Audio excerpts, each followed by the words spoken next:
wishing to attend classes, even chasing them out of classes with sticks. They not only provoked the police, but also blockaded traffic in Braamfontein.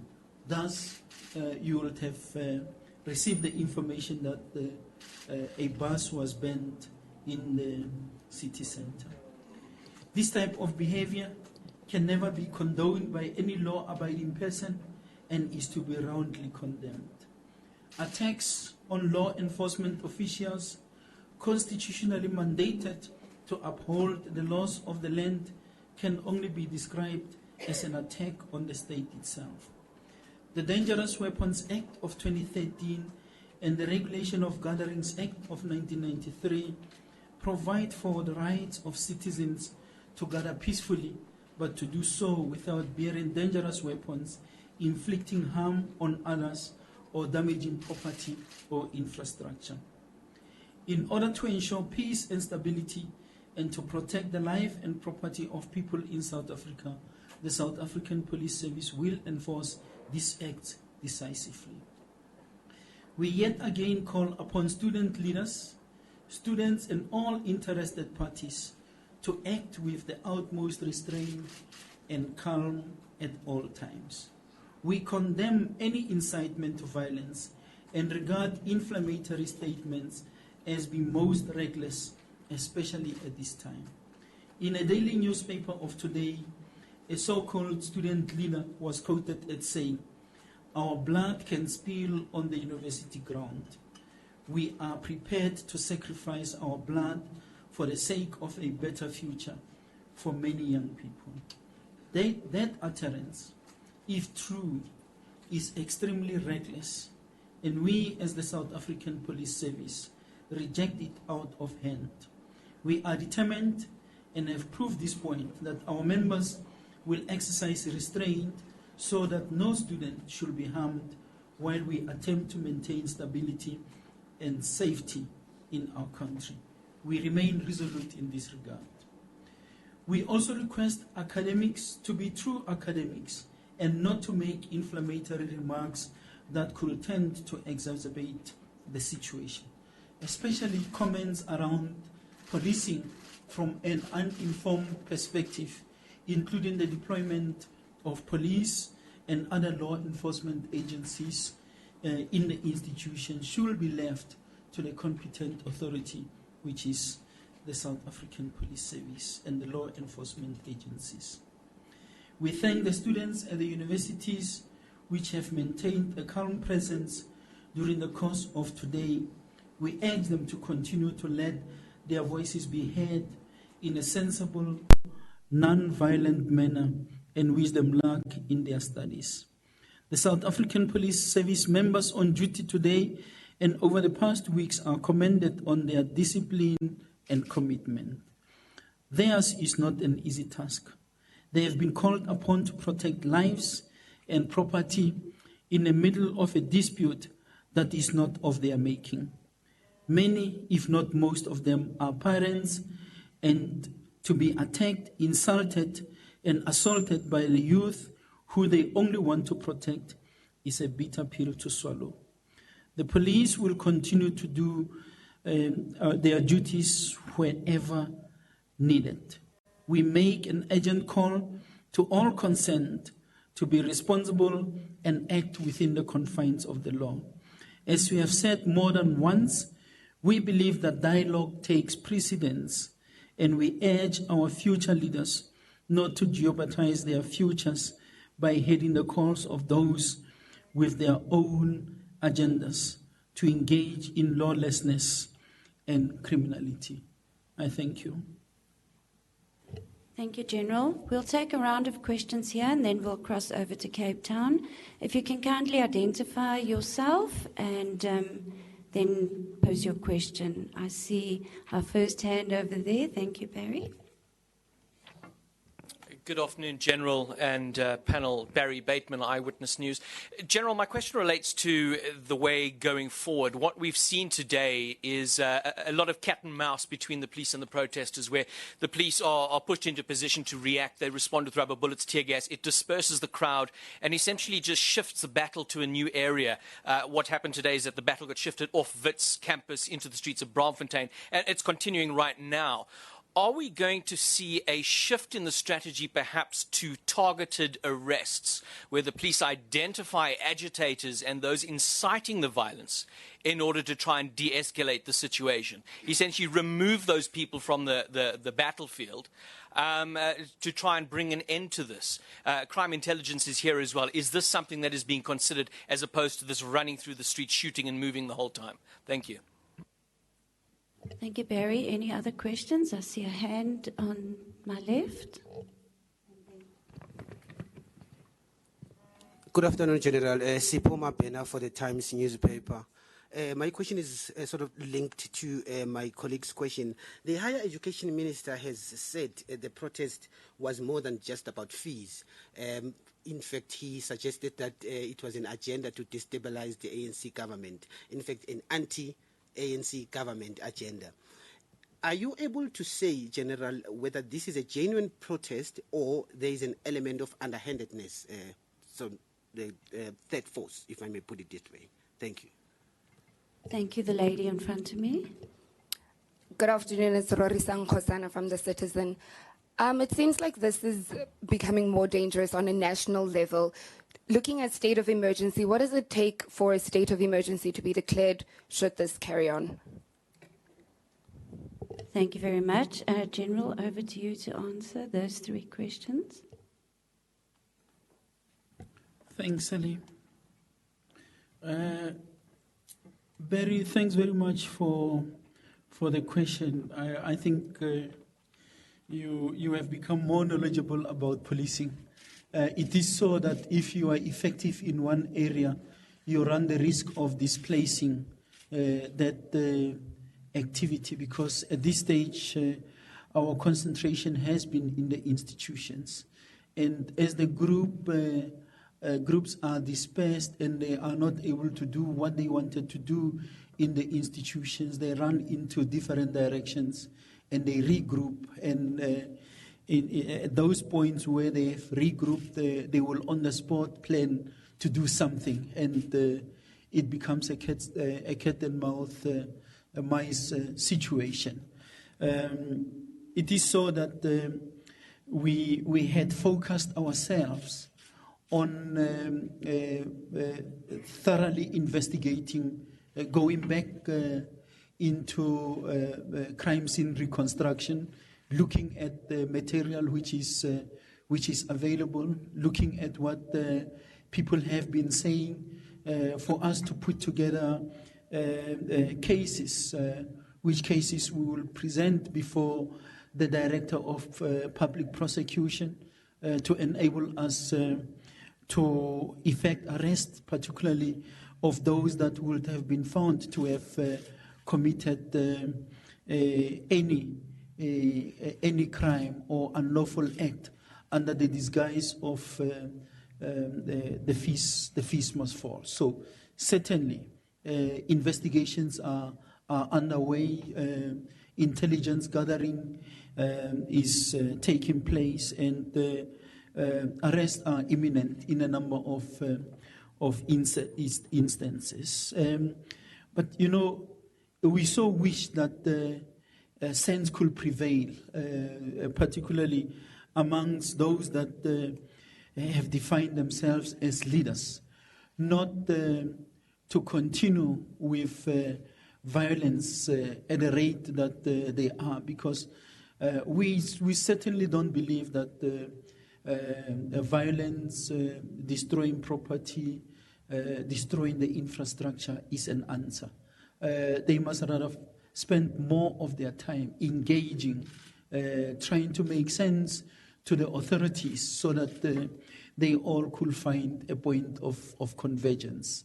It is not our posture to always take people behind bars, while we believe that situations like this could be resolved through engagements and negotiations. So the answer to your question is simply yes, there is. The strategy is not only to be chasing people, but to have an element of investigation coupled with intelligence to enable us to effect arrest of those who are either intimidating or making inflammatory statements that goes against the acts that we would have made visible here. Sipho, your question, I've already responded to that question when I addressed the media on Thursday. I said that the evidence or information at our disposal suggests that this is no more just a fees must fall matter. We have said that the criminality has taken advantage of the situation. We have said that the people with agendas of their own have infiltrated the fees must fall initiative, and we continue to call upon all those involved to exercise restraint. We also said that the fact that we are there in the institutions does not necessarily mean that we are against what they are fighting for. If it is a just cause, it's something that they should find a way of making their demands known, negotiate, and get to the point where this thing is resolved. But we certainly believe that violence is not the answer in this regard. So I'm not even going to talk about the third force reference that you have made, because we do say that criminals and criminality has infiltrated the fees must fall. Rorisang, I think we are too far from from the state of emergency. We believe that the sense will prevail. Parents must play their part. Academics must play their part. Religious leaders and all other relevant role players must actively engage. We can't see ourselves in a state of emergency now. As and when the need arises, there are processes that are to be activated, but we believe that we are too far from the state of emergency, because simply put, this is an issue which we are grappling with in the confined spaces, the institutions of learning. These are supposed to be places where people go and learn. People are educated, are developed to become better leaders of tomorrow. Unfortunately, it seems as if we are breeding a crop of leaders that this country is going to regret. Thank you. Thank you, General. Let's take a round of questions from Cape Town. Do we have questions there? Yes, Sally, we do have questions in Cape Town. I'll take Paul. Good afternoon, General. Paul Vecchiato from Bloomberg. Do you have a total of the number of arrests made today throughout the country? So far, I count 25. I believe there are another 3 arrested at Stellenbosch University. And then also, how many policemen have been deployed around the country to deal with these issues? Yeah, those 2 numbers, please. Thank you. Yeah. Sally, that will be that for now. Okay, thank you, General. Thanks, Salim. Unfortunately, I'm not going to give any details to these 2 questions. In as far as arrests are concerned, I think it is too early in the day. I have made reference to some numbers in a statement, but I think we are better positioned later to have a consolidated picture. So I may not favor you with a positive response here. In as far as the deployment, the numbers are concerned, I can just say that we have adequately deployed. For operational reasons, not going to disclose any of the force levels. Members of the South African Police Service, the various units are deployed, and others remain on standby as and when the situation demands. Thank you, General. Is there a last round of questions here? I've got someone at the back on the left, and then the gentleman in the front. And a third one. Yes, sir. Thank you, General. My name is Fanapete. I'm from the SABC News. General, you spoke about 2 police officers who were injured. How serious are the injuries there? And are there any students who have also been injured? And if so, how serious is that? You seem to be careful when you said some people must be involved. You spoke about parents, religious, academics. Are you saying that, or do you have a feeling that there has been enough political intervention here? Because you did not mention political intervention, you only spoke about parents. Is there any political will to deal with this matter? And finally, are you making sure that we are not likely to repeat Marikana here? Okay, thank you. The next question. Samukela Masego from Jacaranda FM. General, 2 questions. Do you have the situation under control, or are you becoming reactive, just as our political environments? And 2, are you not making a political statement when you say it seems as if we're breeding a youth generation of leaders that we are going to regret? Are you not venturing into the political space which the South African Police Service is not meant to be venturing into? Thank you. Thank you. And the last question this side. Tula Sizwe Semelane from ENCA. General, just a question of clarity on the events of today. You mentioned that you saw the bus, and my understanding is that you have your eyes and ears on the ground. What happened? What transpired with this situation with the bus that was on fire in Braamfontein, as well as a picture that is being circulated among the activists who are on the other side of this argument of a Catholic priest who seems to have been caught in the crossfire. They are suggesting that is the evidence of police brutality.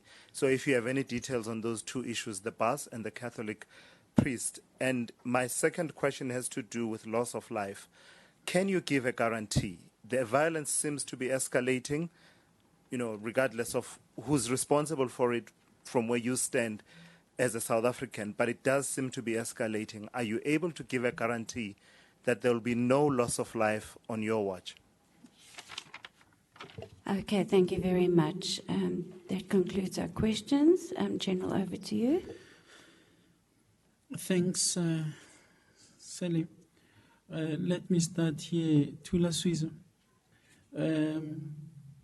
I unfortunately do not have the finer details in relating to the bus that went on fire because this happened while walking into this place, and unfortunately I've cut off my line, so only after this I will be updated on further developments as to what is found in that space.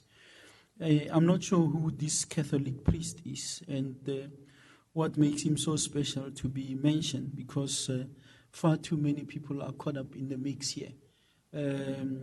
I don't know on which side of the group was this priest, but like we said, situations like this unfortunately affect not only those that are protesting, those that are actively involved in this process. You also have bystanders that become victims. You have got members of the media that will not volunteer to smoke the tear gas, but because they are there, it will happen. The same applies to members of the service. So I cannot say much about the Catholic priest. I so wish that he's there to make us find peace and not to incite people into this kind of behavior that we all will strongly condemn. On Thursday, I said to you that already a person died. That person died as a result of the actions of the student. I know that you opted not to report widely about it because it so happened that it doesn't flow from police action to justify the brutality notion. I am not going to put my neck on the block and say there will never be a loss of life because you see how irresponsible people are. The situation continue to escalate. So it is a situation that we all must manage. The South African Police Service will do their best in ensuring that we de-escalate the situation. And I did say that we are going to be exercising maximum restraint. We continue to be talking to our members on an ongoing basis to avoid a situation where there is recklessness or irresponsible conduct on our part, and where, for example, such has manifested itself, we will without doubt take action because it is not in our interest as the service and it is not in our interest as the organization. We did say that part of the agenda of those that have infiltrated is to drive us to the point where someone is killed by the police so that they could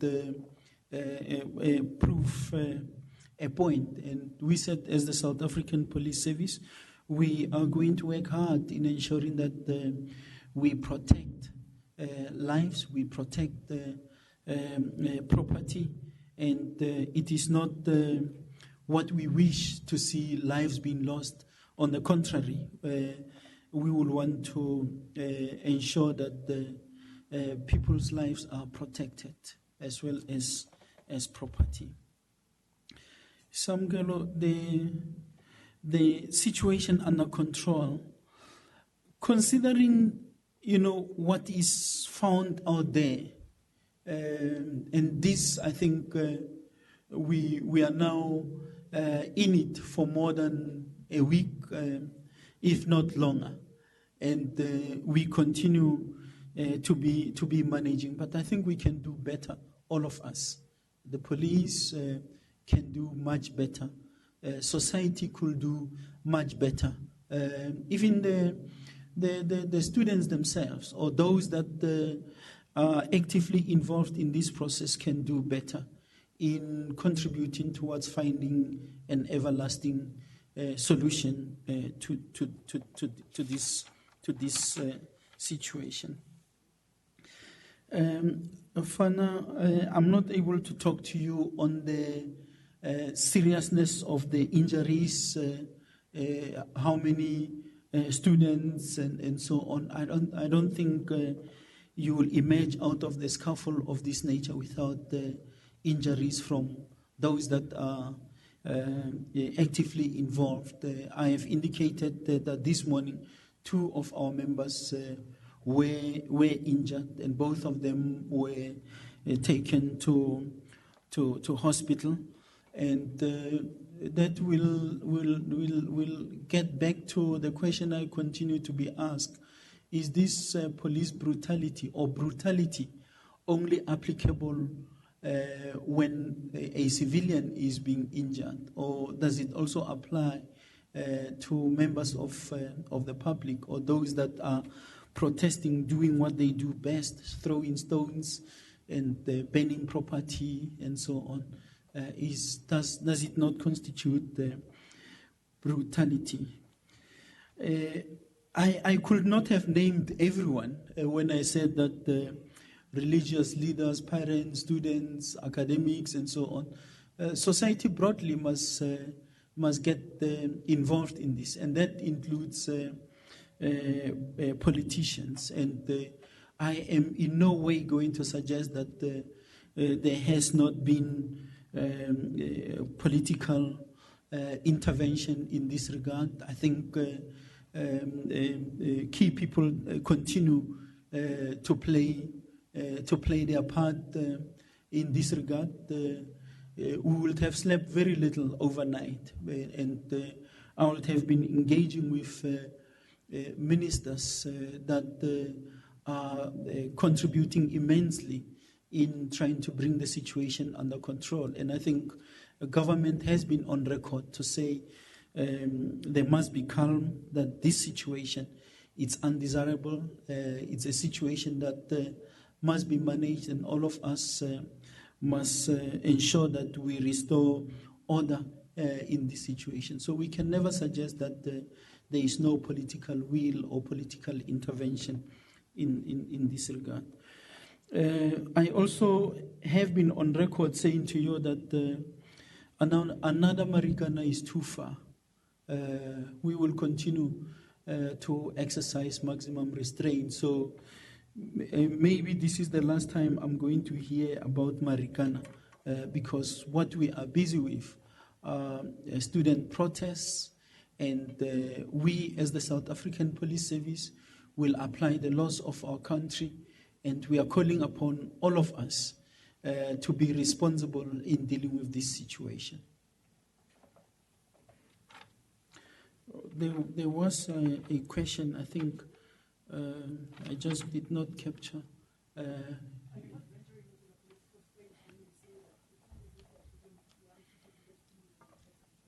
What is political about it?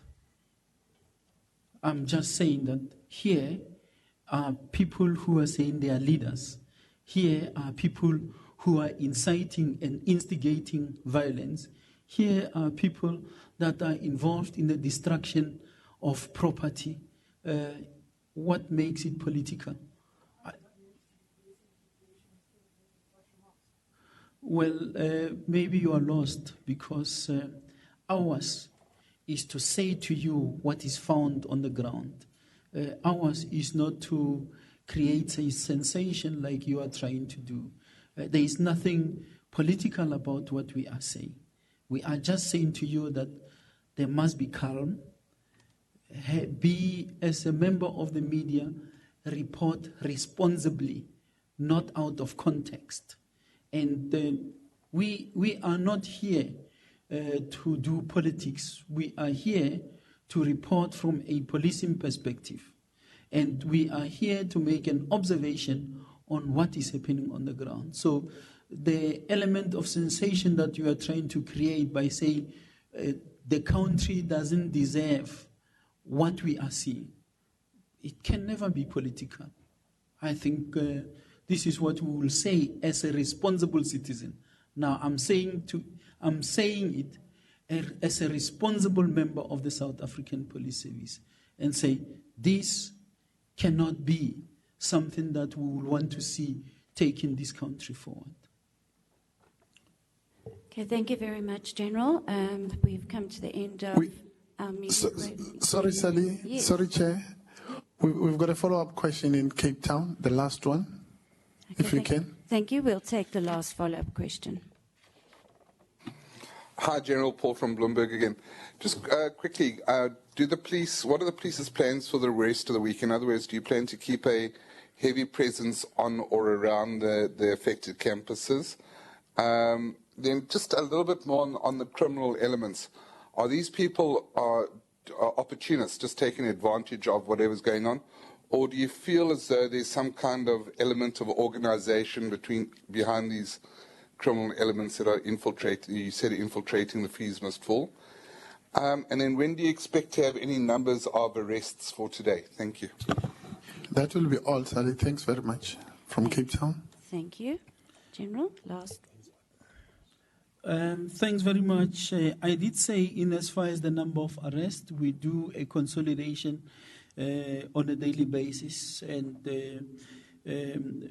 with the follow-up briefings, we will be able to give an update on the numbers, the number of people arrested, as we did the other day. I thought that we presented here on Thursday that thus far, since the 1st of February 2016, we had recorded 327 arrests. In the next briefing, we will certainly bring you an update on the numbers. In as far as going forward, the police will continue to be deployed in those areas which demands policing. We have got no reason to be in the institutions where there is stability, where there is order, where classes are continuing. But as long as there is an element of violence, there is an element of public disorder, the police will present themselves and will continue to monitor the situation on the ground. The question on criminal elements and criminality, I think it is safe for us just to keep it at that point, that the information at our disposal suggests that this fees must fall has been infiltrated by criminal elements and criminality. As to what extent, that's the work we are doing, and that's what will inform what we are going to be doing going forward. Thank you very much. Thank you very much. That brings us to the end of the media briefing, and thank you for joining us, and thanks to GCIS for facilitating yet again. Thank you. All right, well, those are live visuals from Pretoria, where we've just seen Acting Police Commissioner Lieutenant General Khomotso Phahlane addressing the media on the security issues related to the fees protest. He started by saying that as police, they are still duty-bound to uphold and carry out the law against any perpetrators. He has appealed to students to not infringe the rights of others, as well as for them to obey the law, saying that there are investigations currently underway into the so-called third-party involvement and against those who are suspected to have taken part in the destruction of property at various institutions. Police have also been focusing on institutions where they had to keep a watchful eye, but they have now scattered police to other areas where the offspring of the protests from campuses might move to. He again appealed for those protesting to exercise maximum restraint and not engage violently with police and vice versa. He said that the SAPS will do their best to quell the protests and protect lives as well as property. He also added that police and society and students can do better in finding a solution to the current situation. He did confirm also that 2 police officers were injured this morning and are now receiving the relevant care. He said the relevant authorities are currently involved to bring about a swift and peaceful resolution to the problem. Let's take a quick ad break now. More news shortly after that.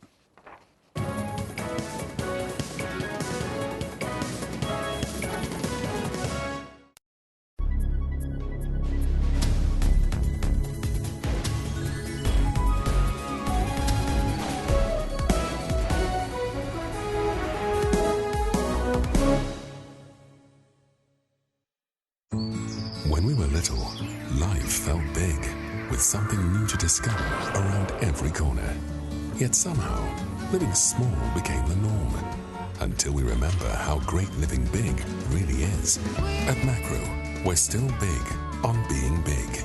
Big on convenience, experience, range, and savings. Big on the moments that matter. Rediscover how beautiful it is to be big on life. Information-hungry viewers stay with SABC News as issues